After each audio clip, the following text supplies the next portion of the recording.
1:30 nepraleiskite.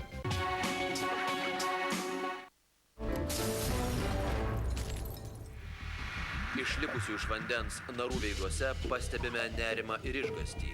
Taip pat pastebime, jog jie delsia kalbėti. Prisipažinsim, mes delsiame jų klausinėti. Vis tik mes žengėme pirmą žingsnį. Iš karto, kaip įlindam į vandenį, apimi toks jausmas, kad kažkas tavęs siekia. Mes Kad jūs kažkas stebi ir žiūri į mus. Mes nematom, bet mus mato. Nu, dugnas išklotas, sakysim, kaip mazutų kažkokių, tai... Ir jisai, sakysim, tai nebūdinga, sakysim, tokiam gylė, sakysim. Kažkas tai praplaukė šalia, bet pamatyti ryškiai kontūrą nepavyko, bet kažkas tai... Narams išlipus iš vandens iš karto peržiūrime filmuotą medžiagą.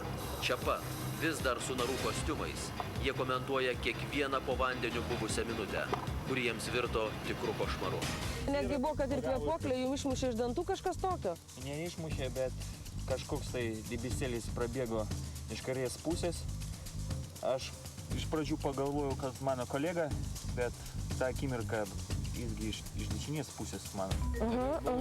Gal aš ir niekaip negalėjau užkabinti tiesiog. Tai faktas tame, kad neaiškus dalykai. Ir kažkas ežere gyvena, galim pasakyti? Kažkas yra, tai neaišku kas. Tiesiog mes negalim kažkaip suformuluoti, kas būtent.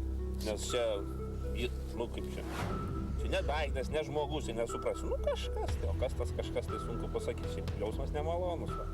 Gavę tokią informaciją, sekliai nebežino, ką ir pasakyti ir ką patarti seserims. Palikę sodybą, tyrimo nepabaigėme. Perėjome tik vieną etapą. Kas bus toliau, dar patys nežinome. Tačiau tikime, jog prie šio paslaptingo ežero gelmių tikrai grįšime.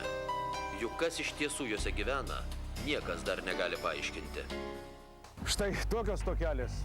Pranešimų apie nepaaiškinamus ir bauginamus reiškinius mes gauname iš visų Lietuvos kampelių.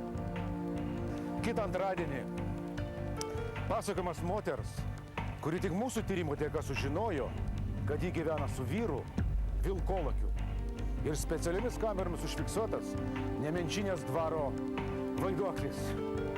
Kartais nenorime tikėti, kad tiesa slypi kažkur anapus. Iki kito antradienio.